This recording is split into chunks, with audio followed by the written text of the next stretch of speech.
ఈరోజు మనం వినబోయేటువంటి వాక్యం యొక్క అంశం, ద టైటిల్, ఈరోజు మనం వినబోయేటువంటి వాక్యం యొక్క అంశం ఏంటంటే 3 రకాల ఆశలు. 3 రకాల ఆశలు. 3 kinds of desires. 3 kinds of desires.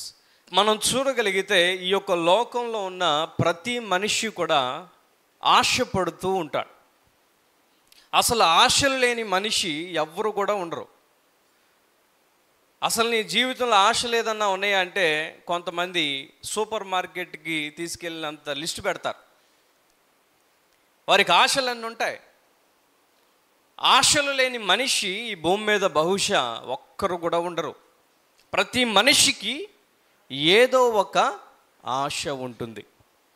అయితే మొట్టమొదటి కేటగిరీ, ఈ సమయంలో దేవుని వాక్యాన్ని నేను మీకు వినిపింప చేస్తున్నప్పుడు మీరు ఆలోచన చేయవలసింది ఏంటంటే, ఈరోజు మనం 3 రకాల ఆశలను చూడబోతున్నాం. నేను ఏ రకానికి చెందిన వాడిని, నేను ఎక్కడ కరెక్ట్గా ఫిట్ అవుతాను అన్నది అది మీ పని, మీరు ఆలోచన చేయాలి.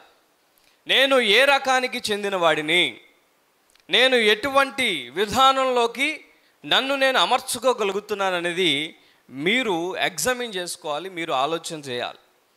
మొట్టమొదటిగా మనం చూడగలిగితే పరిశుద్ధ గ్రంథము నుండి సామెతలు 13వ అధ్యాయము 4వ వచనము. సోమరి ఆశపడును గాని, చూడండి అమ్మా, మొట్టమొదటిగా మనం చూడగలిగితే సోమరులు కూడా ఏం చేస్తున్నారంట చెప్పాలి. ఏం చేస్తున్నారు?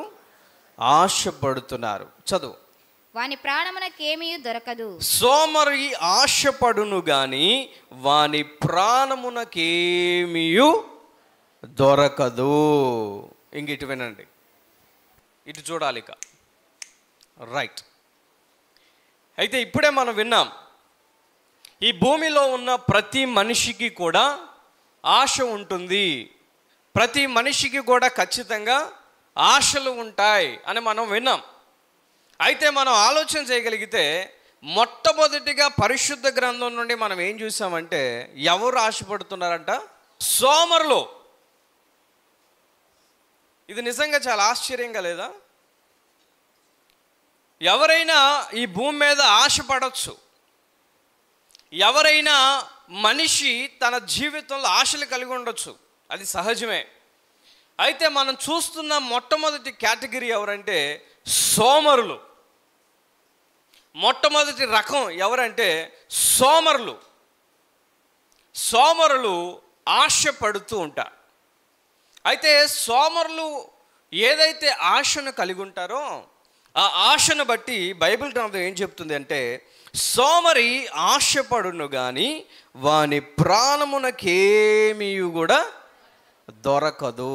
దొరకదు దొరకదు ఈ భూమి మీద చాలామంది ఉన్నారు. అయితే సోమరి వాడు ఎవరైతే ఉన్నారో, సోమరితనం కలిగినటువంటి జీవితం ఎవరైతే జీవిస్తున్నారో అటువంటి వారు నాకు అది కావాలి, ఇది కావాలి, ఆశలకు హద్దులు ఉండవు. కానీ బైబిల్ గ్రంథం సూటిగా వారికి చెప్తున్న మాట ఏంటంటే, నువ్వు ఆశపడుతున్నావు కానీ నీ ప్రాణానికి ఏది కూడా దొరకదు. నీకేమి దొరకదు, నువ్వేమి సాధించలేవు. నువ్వు ఆశపడవచ్చు కానీ ఏది కూడా సాధించలేవు, ఏది కూడా నీకు దొరకదు అని దేవుని వాక్యము చాలా స్పష్టంగా చెప్తుంది. ఎందుకు సోమరివానికి ఏమి దొరకదు, ఎందుకు సోమరివానికి వాని ఆశలు బట్టి ఏది తన జీవితంలో సాధించలేడంటే కారణం బైబిల్ గ్రంథంలోనే మనం చూద్దాం. చూడండి, ఇదే సామెతలు 21వ అధ్యాయం 25వ వచనము. సోమరివాని చేతులు పనిచేయ నొల్లవు. సోమరివాని చేతులు పనిచేయ నొల్లవు, వాని ఇచ్చ వాని చంపును. కారణం బైబిల్ గ్రంథం మనకు చెప్తున్నటువంటి రీజన్, ఆ కారణం ఏంటంటే, ఎందుకు సోమరివాడు ఆశపడినా కూడా, సోమరివాడు ఎంతగా కోరిక తన జీవితంలో కలిగి ఉన్నా కూడా ఎందుకు వాడి జీవితంలో దానిని పొందుకోలేకపోతున్నాడంటే కారణం వాడికి లోపల ఆశ ఉంది కానీ వాడి చేతులు ఎలా ఉన్నాయట? పని చేయనొల్లవు, పని చెయ్యవు. వాడికి చేతులు ఉన్నాయి మనలాగే. అందరికీ దేవుడు చక్కగా 2 చేతులు ఇచ్చాడు. అయితే దేవుడు అందరికీ 2 చేతులు ఇచ్చారు.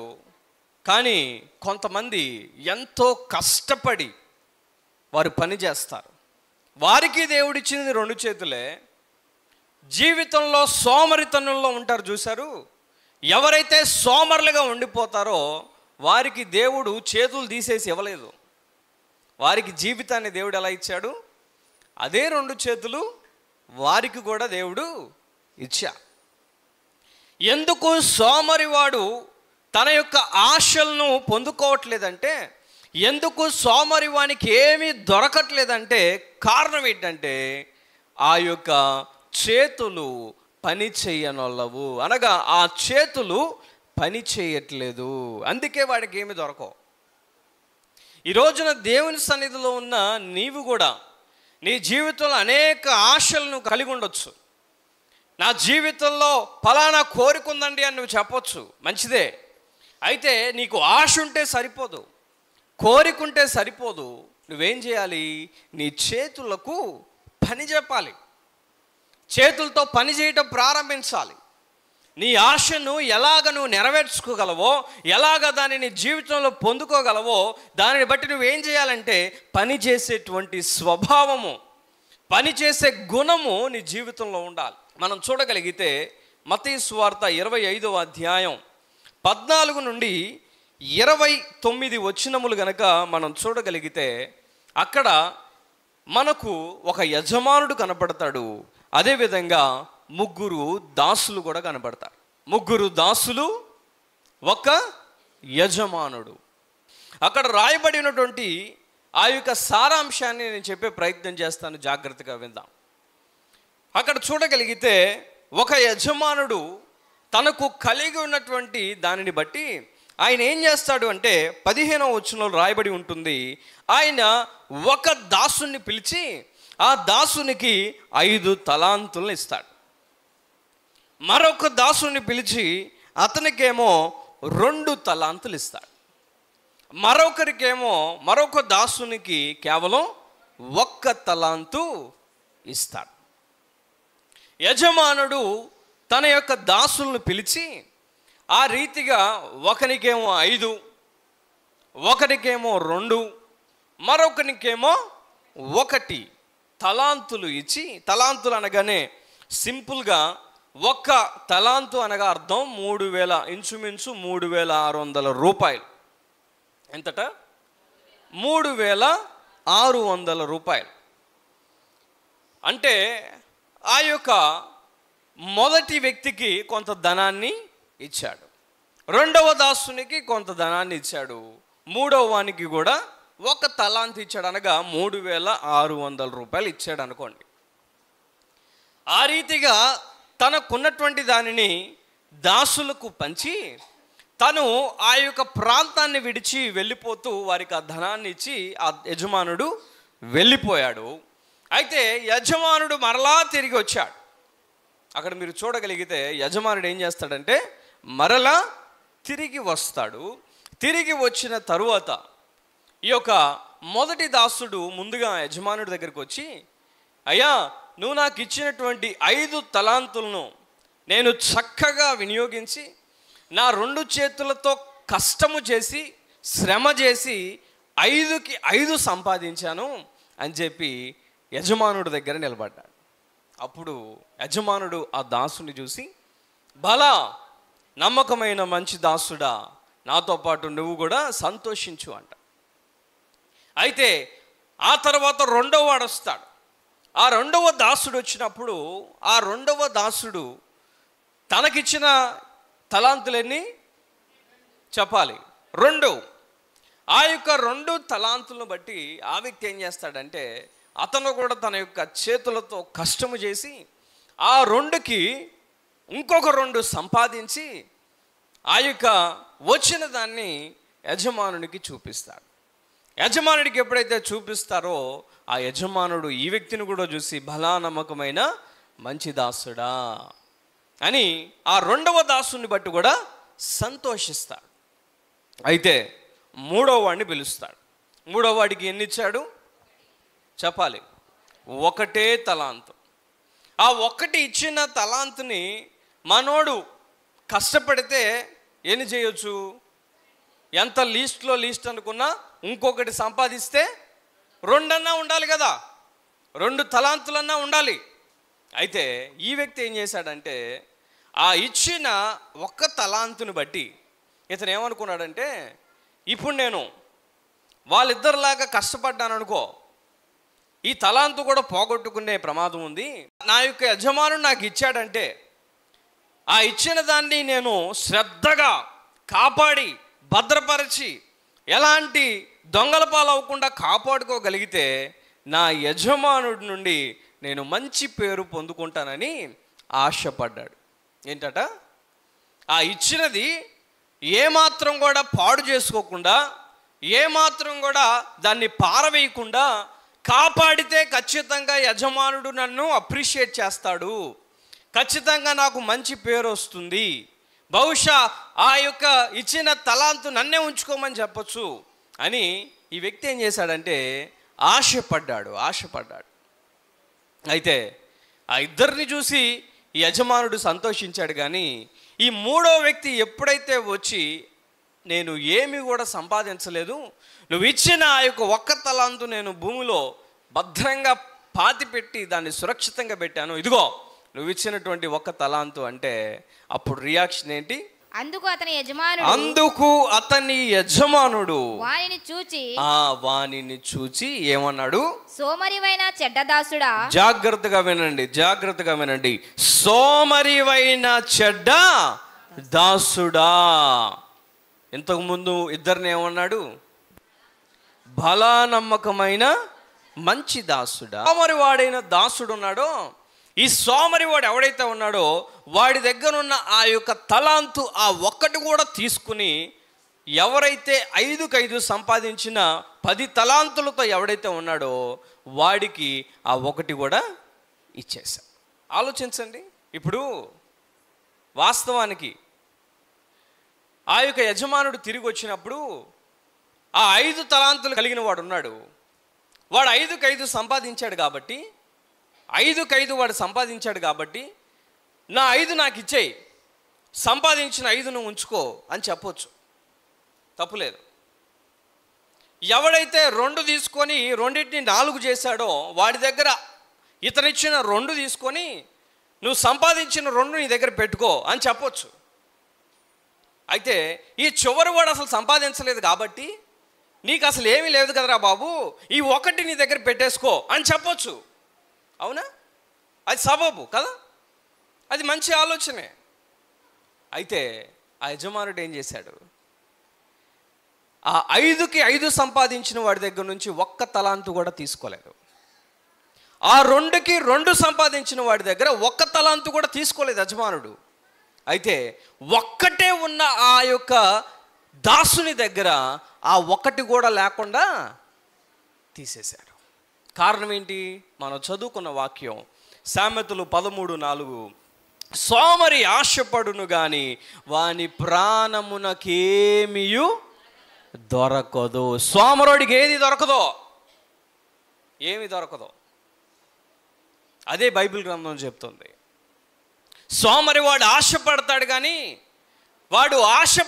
కానీ వాడికి ఏది కూడా వాడి జీవితంలో దొరకదు, ఏది వాడి జీవితంలో పొందుకోలేడు.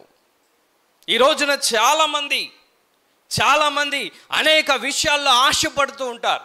ఒక మంచి గృహం కావాలండి, మంచి భవిష్యత్తు కావాలండి, నా జీవితంలో అది కావాలి ఇది కావాలంటావు, కానీ ఏ మాత్రం కూడా దాని గురించి పనిచేయవు, ఏ మాత్రం దాని గురించి కష్టం చెయ్యవు. అప్పుడు ఎలా నువ్వు పొందుకుంటావు? ఇప్పుడు ఎక్కువగా విద్యార్థులు ఎగ్జామ్స్ రాస్తున్నారు. ఆ యొక్క ఎగ్జామ్స్ రాసే స్టూడెంట్స్ సమయం ఉన్నప్పుడు చదువుకోకుండా కష్టపడకుండా పాస్ అయిపోవాలనుకున్నారు అనుకోండి, అది ఎలా ఉంటుంది? సోమరిగా కూర్చుంటే నీకు మార్కులు కూడా దొరకవు. కష్టపడాల్సినప్పుడు కష్టపడాలి, మంచి మార్కులు కావాలనుకున్నప్పుడు, అలాంటి ఆశ నీకు ఉన్నప్పుడు నీవు ఆ యొక్క ఆశకు తగిన కష్టము చేయాలి. నీవు ఆ కష్టపడకపోతే నీ జీవితంలో ఆశ మాత్రం ఉంటే సరిపోదు. ఈ రోజున ఎలా ఉన్నావు? దేవుని సన్నిధిలో కూర్చున్నావు కానీ నీ జీవితంలో అనేక ఆశలతో నీ హృదయాన్ని నింపుకున్నావు కానీ దేవుని వాక్యం చెప్తుంది, సోమరివాడు ఆశపడతాడు కానీ వాడి ప్రాణానికి ఏది కూడా దొరకదు. ఆలోచన చేయి. నీ జీవితంలో దేవుడు కొద్దిగా ఇచ్చి ఉండొచ్చు. ఆ కొద్దిగలో కూడా నువ్వు నమ్మకంగా లేకపోతే, ఆ కొద్దిగలోనే నువ్వు కష్టం చేసే గుణం నీకు లేకపోతే, ఆ కొద్దిది కూడా దేవుడు తీసుకొని ఎవడైతే కష్టపడుతున్నాడో వాడికి ఇచ్చే అవకాశము ఉన్నది. ఈ మధ్య ఒక వార్త విన్నాను, న్యూస్లో ఒక వార్త వచ్చింది. ఆ వార్త ఏంటంటే, భార్య ఏమో గవర్నమెంట్ ఎంప్లాయ్ అట. భార్య ప్రభుత్వ ఉద్యోగం కలిగి ఉండి టీచర్ వృత్తి చేస్తున్నారు. అయితే ఆమె భర్త ఒక సోమరివాడని చెప్పాలి. ఏ పని చేయడు, ఏ కష్టము చేయడు. అయితే ఉదయాన్నే లేచి స్కూల్కి అమ్మగారు రెడీ అవగానే బైక్ ఎక్కించుకొని ఆ యొక్క స్కూల్లో వదిలిపెట్టి రావాలి. మన డ్యూటీ అదే. ఉదయాన్నే లేవడం, భార్యను ఎక్కించుకోవడం, స్కూల్ దగ్గర వదిలిపెట్టి మరలా తిరిగి ఇంటికి రావడం. అయితే అలా ఒకరోజు యథావిధిగా వెళ్ళాడట, స్కూల్లో డ్రాప్ చేశాడు, వచ్చాడు. అయితే ఆ యొక్క టీచర్ గారు ఇంటికి రానే వచ్చారు. ఇంటికి వచ్చి చూస్తే భర్త ఇంట్లో లేడు, కానీ అన్ని తలుపులు తెరుచున్నాయి, బీరువాలన్నీ కూడా ఓపెన్ చేసి ఉన్నాయి. ఏమైందో అర్థం కాలేదు. భర్త చూస్తే భర్త బయటికి వెళ్ళి ఉంటాడని అనుకుంది. ఇంట్లో ఉన్న ధనము, ఇంట్లో ఉన్నటువంటి బంగారము ఏమి కూడా లేవు. అప్పుడు భర్త మరలా తిరిగి ఇంటికి వచ్చాడు. ఇంటికి రాగానే ఆ యొక్క ఇల్లు చూసి షాక్ అయిపోయాడు. కారణం ఏంటంటే, ఏమైంది? మన దగ్గర ఉండాల్సిన డబ్బు ఏమైపోయింది? మన ఇంట్లో ఉండాల్సిన బంగారం ఏమైపోయింది అని గొడవ చేయడం ప్రారంభించాడు. అప్పుడు వారిద్దరూ కలిసి, అమ్మో మా ఇంట్లో దొంగలు పడ్డారు, మా ధనం అంతా కూడా తీసుకెళ్ళిపోయారు, ఉన్న బంగారం అంతా కూడా తీసుకొని వెళ్ళిపోయారు అని చెప్పి వారు ఆ రీతిగా పోలీస్ స్టేషన్కి వెళ్ళి కంప్లైంట్ కూడా ఇచ్చారట. కంప్లైంట్ ఇస్తే పోలీసు వారు రంగంలోకి వచ్చారు. ఆ పోలీసులు ఆ ఇంటి దగ్గరికి వచ్చి అసలు ఎవరు దొంగతనం చేస్తుంటారో అని చెప్పి ఆ ఇల్లు మొత్తం ఒక రౌండ్ వేస్తే పైన సీసీ కెమెరా ఉండటం చూశారు. ఎవరు? పోలీసులు. అప్పుడు ఇమీడియట్గా ఆ యొక్క సీసీటీవీ ఫుటేజ్ చూస్తే ఆ ఇంటికి దొంగలు ఎవరు రాలేదు, కానీ సొంత ఇంట్లో భర్తే దొంగతనం చేశాడంట. మీకు వినిపిస్తుందా? సొంత ఇంటిలో పాపం ఈ బడుద్ద ఏం మర్చిపోయాడంటే, ఇంట్లో సీసీ కెమెరా ఉందన్న విషయం మర్చిపోయాడు. ఇంట్లో సీసీ కెమెరా అమర్చకుండా అన్న విషయం మర్చిపోయి తన ఇంట్లో తనే దొంగతనం చేసి భార్యకు దాన్ని దాచిపెట్టాలని, ఎవరో మన ఇంటికి వచ్చి దొంగతనం చేశారని అబద్ధం చెప్పడం ప్రారంభించాడు. పోలీసులకు ఆ విషయం అర్థమయ్యి ఆ భార్య కేసు పెడితే తన్ని జైల్లో వేయాల్సిన పరిస్థితి. దొంగతనం కూడా పక్కింట్లో చేయలేదు. ఎక్కడ చేశాడట ఆ సోమరోడు? తన ఇంట్లోనే తను దొంగతనం చేశాడట. అనగా ఇంక ఎంత సోమరతనం ఆలోచించాలి. పక్కింటికి పోయి దొంగతనం చేసే అంత టాలెంట్ కూడా లేదు, అంత కష్టం కూడా చేయలేడు. సొంత ఇంటిలో, సొంత గృహంలోనే భార్య కన్నుగప్పి ఆ యొక్క ధనాన్ని, ఆ యొక్క బంగారం అంతా కూడా ఇష్టానుసారంగా ఖర్చు చేయడానికి సొంత ఇంట్లోనే దొంగతనం చేశాడట. ఈ రోజున కొంతమంది గృహాల పరిస్థితి చూస్తే ఇలానే ఉంటుంది. ఆడవారు ఎంతో కష్టపడి ప్రతి దినము వారి యొక్క కష్టము చేత కుటుంబాలు నడిపిస్తూ ఉంటే, ఈ రోజున కొంతమంది మగవారు, భర్తలు అనేటువంటి వారు ఏమాత్రం కూడా పని చేయక వచ్చినదంతా త్రాగుతూ, ఈ రోజున అనేక మంది పురుషులు ఇలానే తయారయ్యారు. ఈ రోజున దేవుని వాక్యం నీతో మాట్లాడుతుంది. అదేంటో తెలుసా? సోమరివాడు ఆశపడతాడు కానీ వాడికి ఏది కూడా దొరకదు. ఈ రోజున దేవుని సన్నిధిలో ఉన్న నీవు, ఒకవేళ నీ జీవితంలో ఆశలు ఉండొచ్చు, నీ జీవితంలో కోరికలు ఉండొచ్చు, అయితే నీవు సోమరివాడివైతే నీ జీవితంలో నీ ఆశను బట్టి నీకేది కూడా దొరకదు. రెండవది చూద్దాం, భక్తిహీనుని ఆశ. రెండవది ఎవరిది? భక్తిహీనుని ఆశ. చూద్దాం, సామెతలు 11వ అధ్యాయం 23వ వచనము. నీతిమంతుల కోరిక ఉత్తమమైనది, భక్తిహీనుల ఆశ అహంకారయుక్తమైనది. భక్తిహీనుల ఆశ అహంకారమైనది. రెండవదిగా ఎవరి ఆశను చూస్తున్నామంటే భక్తిహీనుల ఆశ. చూడండి, భక్తిహీనుల యొక్క ఆశ ఎలా ఉంటుందంటే, దేవుని యొక్క వాక్యం ఏం చెప్తుంది అంటే, భక్తిహీనుల ఆశ అహంకారమైనది, అహంకారంతో కూడుకుంది. భక్తిహీనుల యొక్క ఆశ ఎలా ఉంటుందంటే తెలుసా, ఎదుటి మనిషి యొక్క జీవితంలో కలిగి ఉన్నది, ఎదుటి మనిషి సంపాదించుకున్నది లేదా ఎదుటి మనిషి కలిగి ఉన్నది తన జీవితంలో కావాలనుకోవడమే ఈ భక్తిహీనుడు పడేటువంటి ఆశ. చూడండి, బైబిల్ గ్రంథంలోనే ఒక చక్కని ఉదాహరణ మనకు కనపడుతుంది. మొదటి రాజులు 21వ అధ్యాయం. అక్కడ మనకి రాజు అయినటువంటి ఆహాబు కనబడతాడు. ఈ రాజు అయిన ఆహాబు తన యొక్క జీవితంలో ఏం చేశాడు అని మనం ఆలోచన చేయగలిగితే, నాబోతు అనేటువంటి ఆ యొక్క వ్యక్తి యొక్క ద్రాక్ష తోట ఏదైతే ఉందో అది ఈ యొక్క ఆహాబుది కాదు. ఆహాబుది కానిటువంటి ఆ యొక్క ద్రాక్ష తోట కావాలి అని కోరుకున్నాడట. ఏం కోరుకున్నాడు? ఆ తోట ఎవరిది? ఆ తోట ఏమో నాబోతుది. ఆ తోట రాజైన ఈ వ్యక్తి ఆహాబు తన జీవితంలో కావాలి అని ఆశపడ్డాడు. అయితే ఆశపడితే ఆ వ్యక్తి దగ్గరికి వెళ్ళి, నాకు నీ ద్రాక్ష తోట కావాలి, నీ కలిగి ఉన్నది నాకు కావాలి అని చెప్పి ఆ యొక్క ఆహాబు అడిగితే, ఆ ఆహాబుకి నాబోతు ఇచ్చేటువంటి సమాధానం ఏంటంటే, నేను అది నీకు ఇవ్వడానికి వీలు లేదు, నేను అది నీకు ఇవ్వట్లేదు అని చెప్పాడు.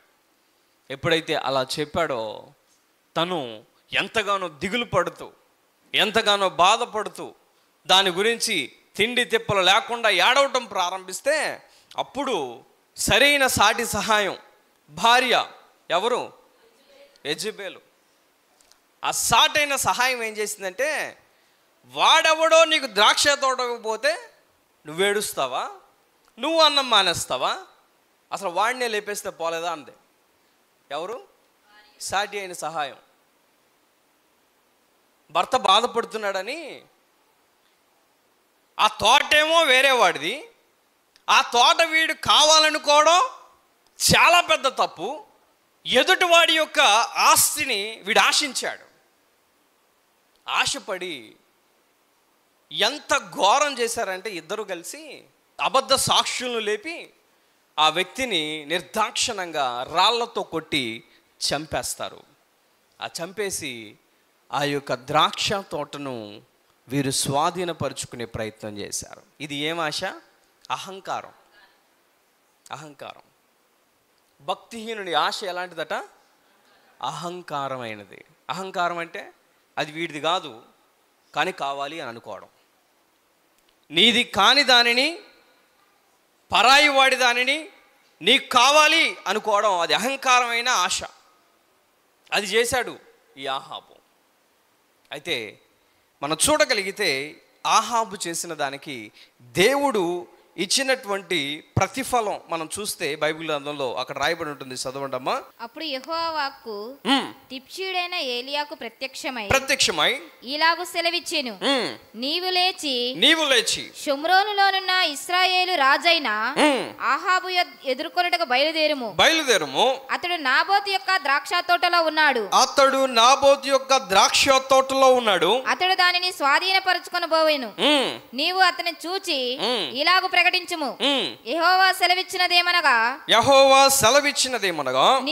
దీన్ని స్వాధీనపరచుకొనవలనని నీవు నాబోతును చంపితివి కదా. దీన్ని స్వాధీనపరచుకోవాలని నాబోతు కలిగి ఉన్న ద్రాక్ష తోటను నువ్వు వాడిని చంపావు కదా. యెహోవా సెలవిచ్చినదేమనగా ఏ స్థలమందు కుక్కలు నాబోతు రక్తమును నాకెనో ఆ స్థలమందే కుక్కలు నీ రక్తమును నిజముగా నాకునని అతనితో చెప్పాను. బిగ్గరగా చప్పట్లు కొట్టి దేవుని మహిమపరచండి. హల్లెలూయా, హల్లెలూయా. ఈ లోకంలో భక్తిహీనుల ఆశను బట్టి తన జీవితంలో పొందుకునేది ఏంటంటే భక్తిహీనుని ఆశ వలన వాడు నశిస్తాడు అని దేవుని వాక్యం తెలియజేస్తుంది. అసలు ఆ ద్రాక్ష తోటను ఆహాబు ఆశించకపోతే దేవుని యొక్క తీర్పుకి వారు గురయ్యేవారు కాదు, దేవుని శాపం వచ్చేది కాదు. ఆ అహంకారమైన ఆశను బట్టి వారిని దేవుడు నాశనం చేశాడు. మనం చూస్తే ఇక్కడ మనం నోట్ చేసుకోవాల్సిన కీ పాయింట్ ఏంటంటే సోమరివాడు ఆశపడటం వలన వాడికి ఏమీ కూడా దొరకదు.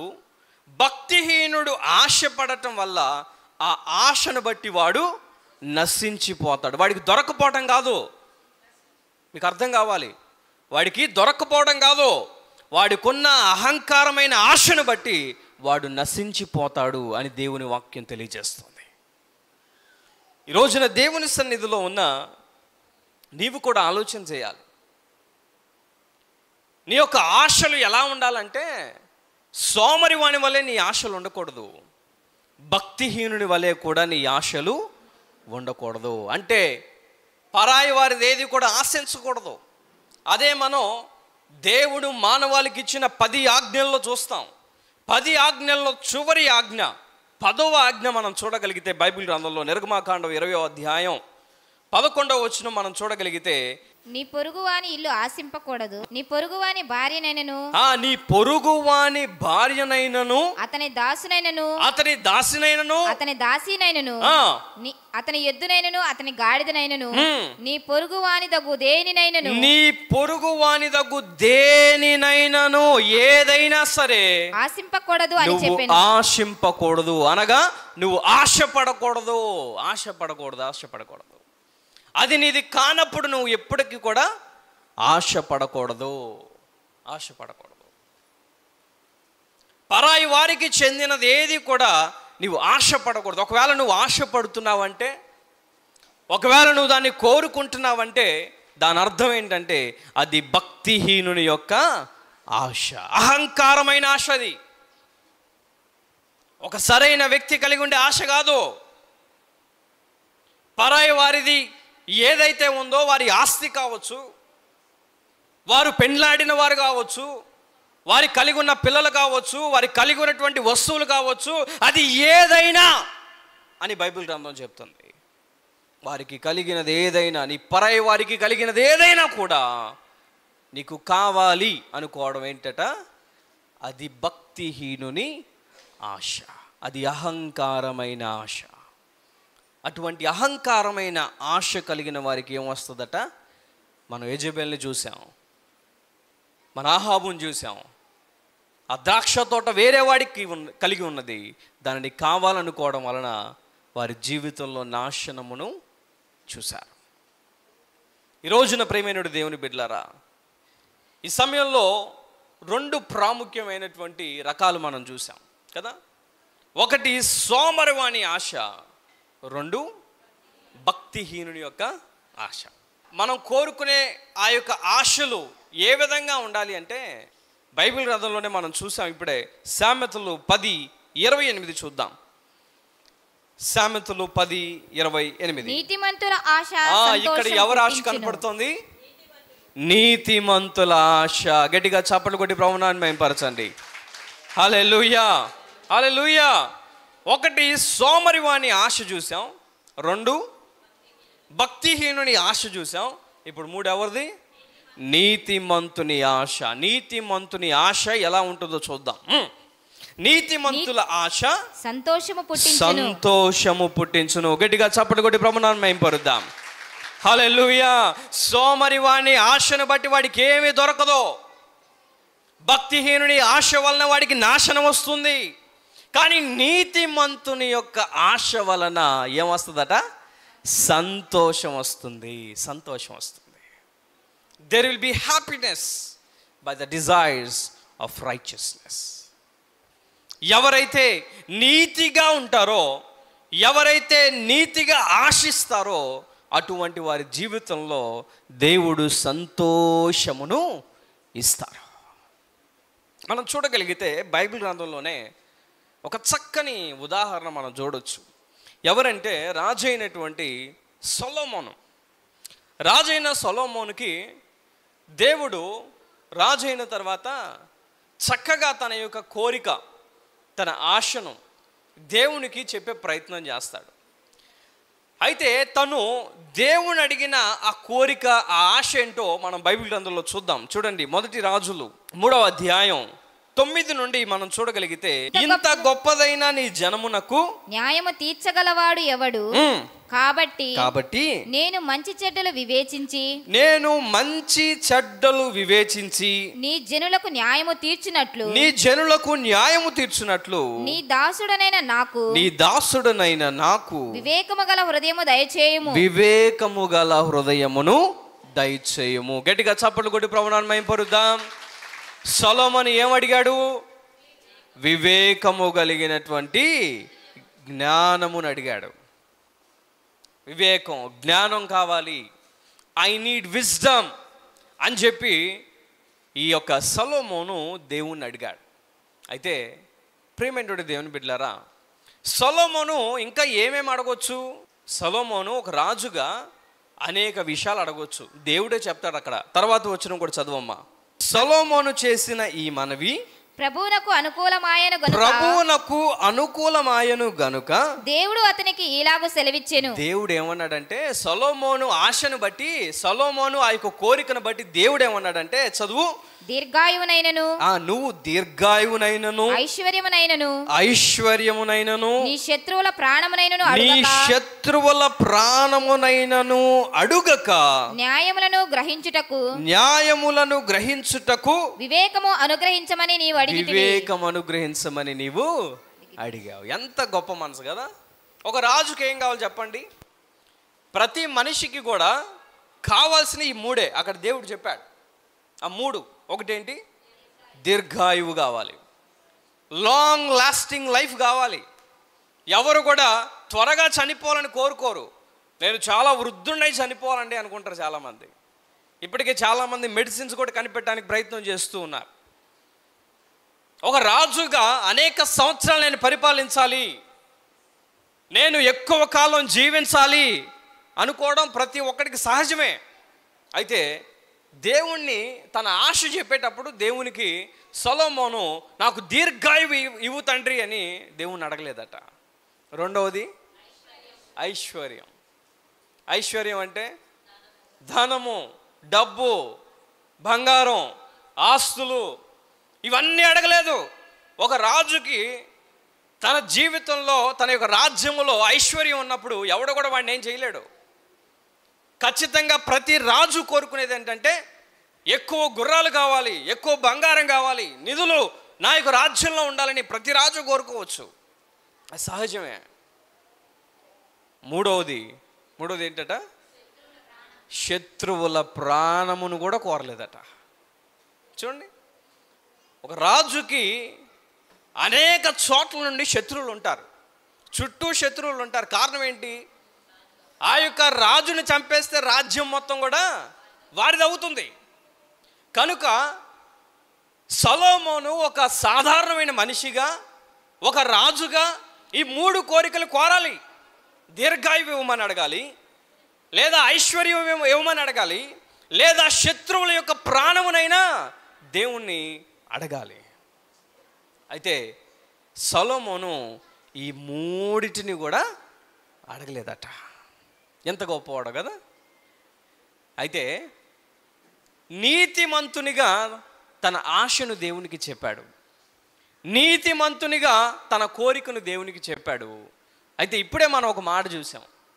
నీతిమంతుల ఆశ ఏం చేస్తుందంట? సంతోషము పుట్టించును. అయితే దేవుణ్ణి వివేకమైనటువంటి జ్ఞానమును మాత్రమే సొలొమోను అడిగాడు. అయితే దేవుడు ఆ మాట చెప్తూ కింద ఏమన్నాడు చదవమ్మా, 13వ వాక్యం. మరియు నీవు ఐశ్వర్యమును ఘనతను ఇవ్వని అడుగకపోయినను, నువ్వు అడిగినది నేను ఖచ్చితంగా దయచేస్తాను, దానితో పాటు నీకేమిస్తాను అంటున్నాడు. నీవు ఐశ్వర్యమును ఘనతను ఇమ్మని అడగకపోయినను, నువ్వు అడగలేదు నన్ను, నువ్వు దాన్ని ఆశించలేదు, నువ్వు దాన్ని కోరలేదు, అయినను నేను వాటిని కూడా నీకు ఇచ్చుచున్నాను. గట్టిగా చప్పట్లు కొట్టి దేవుని మహిమపరుద్దాం. హల్లెలూయా, హల్లెలూయా. నీతిమంతుని ఆశ ఏం పుట్టిస్తుందట? సంతోషం పుట్టిస్తుంది.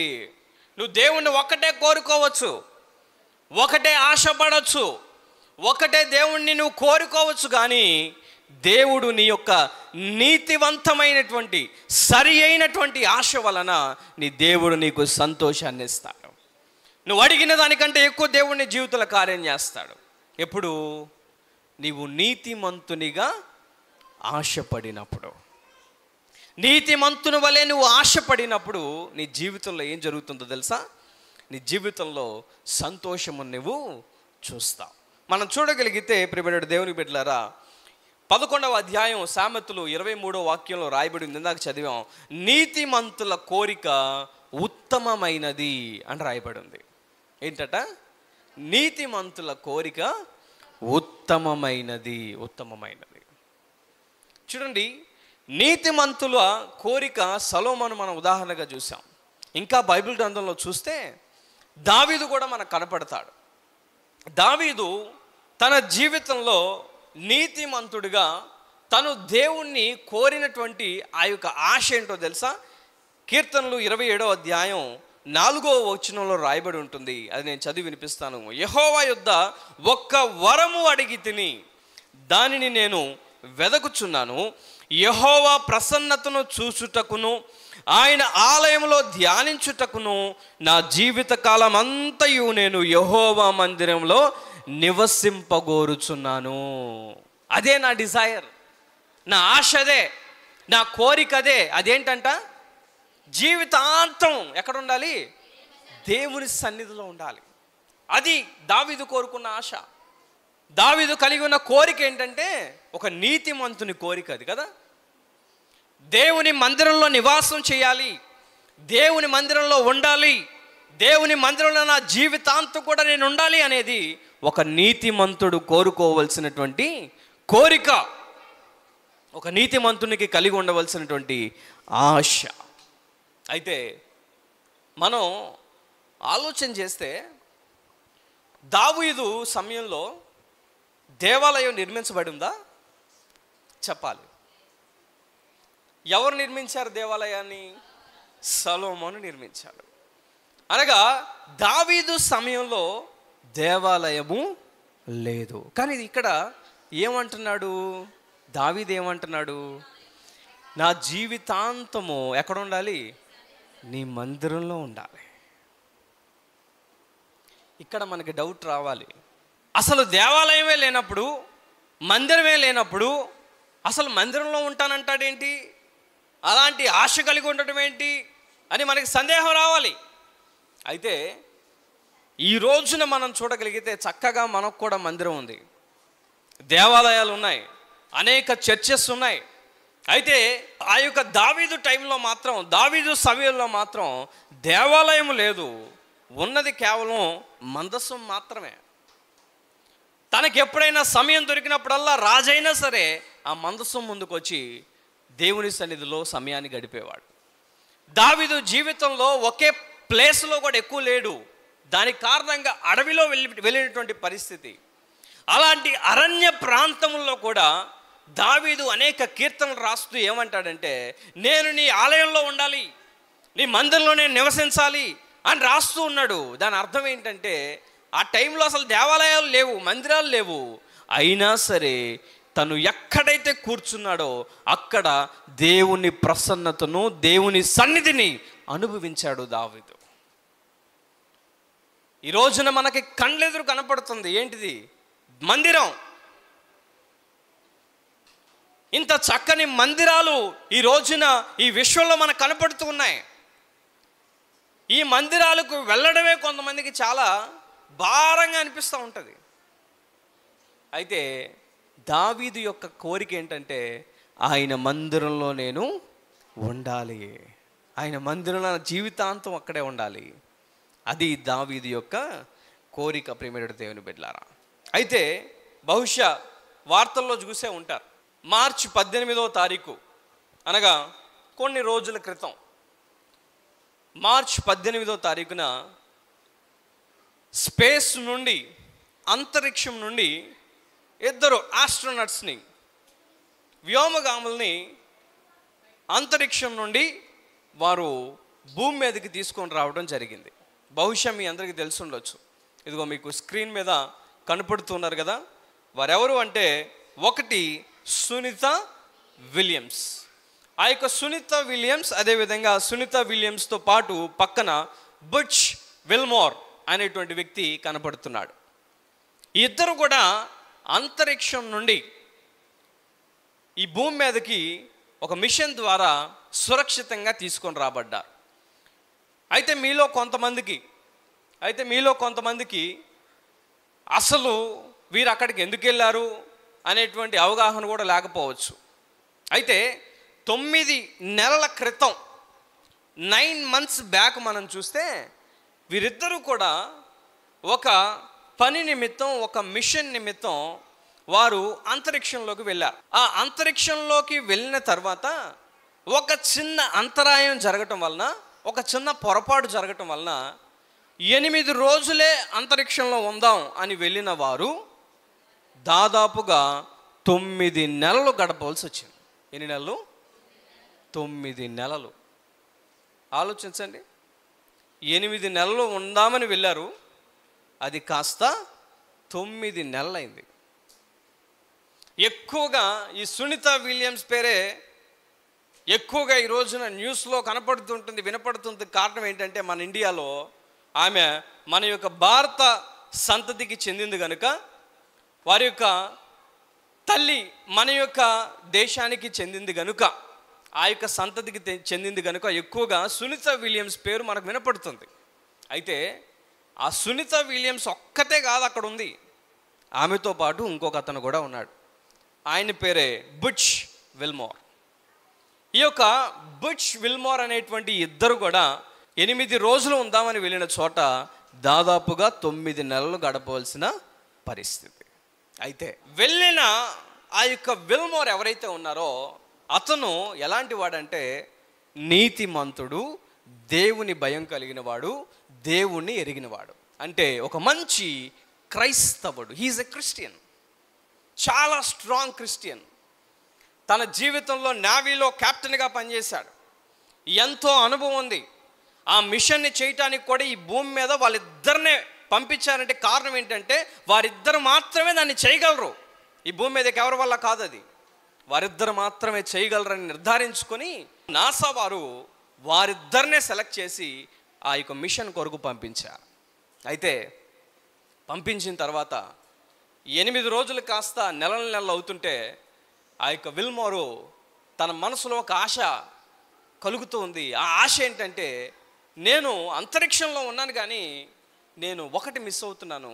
అదేంటంటే, దేవుని సన్నిధిని నేను మిస్ అవుతున్నాను. చర్చికి వెళ్ళలేకపోతున్నాను, మందిరానికి వెళ్ళలేకపోతున్నాను అని తను ఆశపడుతూ ఉన్నాడు. తన మనసులో అదే ఆశ.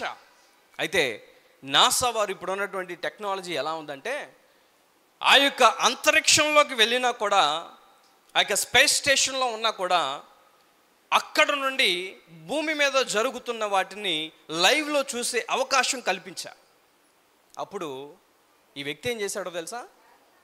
మన న్యూ క్రియేషన్ సంఘం ఎలా అయితే ఉందో, మన ఆరాధన ఎలా అయితే జరుగుతుందో, అలాగే ప్రతి ఆదివారం అమెరికాలో ఆ యొక్క సంఘం, ఏ సంఘానికైతే ఆయన చెందినవాడో ఆ సంఘం ఆరాధన జరుగుతున్నప్పుడు ఆయన అంతరిక్షంలో ఉండి లైవ్లో దేవుని ప్రసన్నతను చూస్తూ ఆయన భక్తి జీవితాన్ని కొనసాగించాడు. గట్టిగా చప్పటి కొట్టి దేవుని మహిమపరుద్దాం. హల్లెలూయా. ఆ అంతరిక్షంలో ఉండి ఆరాధనలో పాల్గొన్నాడండి. ఆ అంతరిక్షంలో ఉండి బైబిల్ స్టడీని ఫాలో అయ్యాడు. ఒక ఆరాధన కాదట. మీరు ఆయన గురించి తెలుసుకుంటే కేవలం ఆదివారం ఆరాధన కాదు, ప్రతిరోజు జరిగే బైబిల్ స్టడీస్ ఏదైతే ఉంటాయో ఆ బైబిల్ స్టడీస్లో కూడా అటెండ్ అయ్యాడట. ఎంత ఆశ్చర్యం! ఒక నీతిమంతుని ఆశ ఎలా ఉంటుందంటే దేవుని సన్నిధిని అనుభవించాలని ఆశ ఉంటుంది. ఎవరికి? నీతిమంతుడికి. భక్తిపరుని ఆశ అలా ఉంటుంది. ఎవరు కూడా సంబంధం లేనిటువంటి ప్రదేశంలోకి వెళ్ళారు. అయితే ఆ స్పేస్ స్టేషన్లో ఎలా ఉంటుంది? గ్రావిటీ లేని కారణంగా రోజుకి అనేక గంటలు వ్యాయామం చేయందే, ఎక్సర్సైజ్ చేయందే ఆ యొక్క ఆరోగ్యాన్ని వారు కుదుట పెట్టుకోలేరు, ఆరోగ్యవంతంగా ఉండలేరు, మంచి ఆరోగ్యాన్ని కలిగి ఉండలేరు. కనుక వారి బాడీలో ఎలాంటి మేజర్ చేంజెస్ రాకుండా ఉండాలంటే కొన్ని గంటల సేపు ఆ యొక్క అంతరిక్షంలో వారు ఎక్సర్సైజ్ చేయాలి. ఆ ఎక్సర్సైజ్ చేయకపోతే వారి యొక్క బాడీ కంట్రోల్లో ఉండేటువంటి అవకాశం లేదు. చాలా మితమైన ఆహారం, చాలా మితమైనటువంటి నీరు, ఎంతో ఇబ్బంది పడుతున్నటువంటి పరిస్థితి. ఆ సమయంలో కూడా అన్ని గంటలు ఎక్సర్సైజ్ చేస్తూ వ్యాయామం చేస్తూ కూడా దేవుని సన్నిధి ఏమాత్రము కూడా వదులుకోలేదట. అందుకే రీసెంట్గా ఎప్పుడైతే మరొక మిషన్తో వారు ఆ యొక్క 2 ఆస్ట్రోనట్స్ని తెచ్చే ప్రయత్నం చేసినప్పుడు ఆ వ్యక్తికి మైక్ ఇచ్చి, నువ్వు 9 నెలలు నీ యొక్క అనుభవం ఏంటని చెప్తే, ఈ 9 నెలలు నేను చెప్పేది ఒకటే అండి, తిరిగి నా రక్షకుడైన యేసుక్రీస్తుని నేను మహింపరుస్తున్నాను. ఆయన ఉద్దేశం లేనిదే ఇవన్నీ కూడా జరగదు. ఆలస్యమైనా కూడా అది దేవుని చిత్తంలో ఉంది, దేవుని ప్రణాళికలో ఉందని ఆ వ్యక్తి ఈ ప్రపంచం మొత్తానికి కూడా యేసుక్రీస్తు గురించి, తన విశ్వాసం గురించి వెల్లడించారు. గట్టిగా చప్పట్లు కొట్టి ప్రభువుని మహిమపరచండి. హల్లెలూయా. నీతిమంతుని ఆశలా ఉంటుంది. నీతిమంతుని ఆశలా ఉంటుంది. విల్మోర్ తన జీవితంలో అంతరిక్షమునకు వెళ్ళినా కూడా దేవుని ప్రసన్నతను అనుభవించకుండా ఉండలేకపోయాడు. ఆశ, డిజైర్, నీతిమంతుని ఆశలా ఉంటుంది. ఏదైనా చిన్న అనారోగ్యం వస్తే దేవుని సన్నిధికి వెళ్ళాలనిపించదు. ఏదైనా ఊరెళ్తే లైవ్లో జాయిన్ అవ్వాలనిపించదు. ఎక్కడికైనా వెళ్ళిపోతే ఒక అవకాశం, ఒక ఎక్స్క్యూజ్ దొరుకుతుంది మనకి. ఏంటి? నాకు బాగాలేదు కదండి, వేరే ఊరు వెళ్ళాను కదండి. అంతరిక్షంలో వెళ్ళి అటెండ్ అయ్యాడు ఒక వ్యక్తి ఆరాధనలో. ఇక నువ్వు నేను ఎంత చెప్పండి? మితమైన ఆహారం, ఎంతో కష్టం, ఎంతో క్లిష్ట పరిస్థితి, ఆరోగ్యం క్షీణిస్తున్నప్పటికీ కూడా దేవుని ప్రసన్నతను విడిచి వెళ్ళలేకపోయాడు. ఈ భూమి కంటే చాలా కిలోమీటర్ల దూరంలో ఉన్నాడు. అటువంటి ప్లేస్లో కూడా దేవుని ప్రసన్నతను అనుభవించకుండా ఉండలేకపోయాడు. కారణం ఏంటంటే నీతిమంతుని ఆశ, ఒక భక్తిపరుని ఆశలా ఉంటుంది. దావీదు కూడా తన జీవితంలో అందుకే తను దేవుని మందిరంలో ఉండాలని ఆశపడ్డాడు. కోరహు కుమారులు కూడా రాస్తారు, దుప్పి నీటి వాగు కొరకు ఎలా అయితే ఆశపడుతుందో నా ప్రాణము దేవుని చూడటానికి, ఆయన మందిరంలో ఉండటానికి ఆశపడుతుంది అని 42వ కీర్తనలో మనం చూస్తాం. అది నీతిమంతుని యొక్క ఆశ. ఈ రోజున నీ జీవితంలో సోమరివాణి వలె ఆశపడితే నీకేమీ దొరకదు. లేదా నీ జీవితంలో ఒకవేళ నీ ఆశ భక్తిహీనతతో ఉంది అంటే అది అహంకారమైనది కనుక నీ ఆశను బట్టి నువ్వు నాశనం అయిపోతావు. అదే నీతిమంతుని వలె నువ్వు ఆశపడితే ఆశపడిన ప్రాణమును నా దేవుడు తృప్తిపరుస్తాడు. ఎప్పుడు నువ్వు నీతిమంతునిగా నీ ఆశలుంటే, నీతిమంతుని వలె నీ ఆశలు ఉంటే, నలుగురికి ఉపయోగపడే ఆశ ఉంటే, వివేకముతో కలిగిన ఆశ ఉంటే, దేవుని యొక్క ప్రసన్నతను అనుభవించాలనే ఆశ ఉంటే నీ జీవితంలో దేవుని మేలు చూస్తావు. అపోస్తలుడు అయినటువంటి పౌలుకు కూడా ఒక ఆశ ఉందట. ఆయన అంటాడు, చివరిగా అది చదివి మనం ముగించుకుందాం. ఫిలిప్పీయులకు 1వ అధ్యాయం 23వ వచనం. Philippians chapter 1:23. ఈ రెంటిడి మధ్యను ఇరుకనబడి ఉన్నాను, నేను వెడలిపోయి క్రీస్తుతో కూడా నుండవలెనని నాకు ఆశ ఉన్నది. ఇక్కడ జాగ్రత్తగా వినండి. క్రీస్తుతో కూడా నుండవలెనని నాకు ఆశయున్నది. నాకు ఆశయున్నది. అది గట్టిగా నాకు చప్పట్లు మరి కొట్టి మేలు. ప్రభు నాన్న మేంపరచండి. ఇంకొంచెం బిగ్గరగా కొడదాం. రైట్. మనం చూడగలిగితే సొలొమోను ఆశ ఏంటి? సొలొమోను ఆశ జ్ఞానము, వివేకము. దావీదు ఆశ దేవుని సన్నిధిలో ఉండాలి. పౌలు ఆశ ఏంటంట? క్రీస్తుతో కూడా ఉండాలి. ఎక్కడ ఉంటాడు క్రీస్తు? పరలోకంలో ఉంటాడు. అంటే పౌలు ఆశ ఏంటి? పరలోకం వెళ్ళాలి. ఈ రోజున నీతిమంతునికి ఆశలు ఉండాలి అని మనం అంటున్నాం. ఆ నీతిమంతునికి ఉండవలసిన ఆశ ఏంటంటే నేను క్రీస్తుతో కూడా ఉండాలి. అంటే అర్థం పరలోకంలో నేను క్రీస్తుతో ఉండాలనే ఆశ ప్రతి క్రైస్తవునికి కూడా ఉండాలి. పౌలు వలె మన జీవితంలో కూడా నేను క్రీస్తుతో కూడా ఉండాలి, క్రీస్తుతో పాటు నేను పరలోకంలో ఉండాలి అని ఆశపడాలి. ఈ రోజున క్రైస్తవులు కూడా చాలామందికి ఆశ ఉంది. ఏంటి ఆశ? పరలోకంలో క్రీస్తుతో కూడా ఉండాలండి, నేను కూడా మీతో పాటు పరలోకం వచ్చేయాలండి నేను కూడా అంటారు. కానీ సోమరివాడు వల్లే ఏమి చేయరు. పరలోకం వెళ్ళడానికి ఉండవలసిన విశ్వాసం ఉండదు. పరలోకం వెళ్ళడానికి నీవు చేయవలసిన క్రియలు ఏవి కూడా చెయ్యవు. పరలోకం వెళ్ళడానికి నీకు కలిగి ఉండవలసిన మారు మనసు నీ జీవితంలో కలిగి ఉండలేవు. ఈ రోజున దేవుడు అంటున్నాడు, నీతిమంతుని యొక్క ఆశ సంతోషము పుట్టించును. ఈ రోజున సొలొమోను వలె నలుగురికి ఉపయోగపడినటువంటి ఆశను కలిగి ఉండాలి. నీతిమంతుని వలె, భక్తిపరుని వలె దేవుని యొక్క సన్నిధిలో ఉండాలనేటువంటి ఆశ నీకు ఉండాలి. మూడవదిగా దేవునితో కూడా, క్రీస్తుతో కూడా నేను పరలోకంలో ఉండాలనేటువంటి ఆశ ఒక నీతిమంతుడిగా నీ జీవితంలో కలిగి ఉండాలి.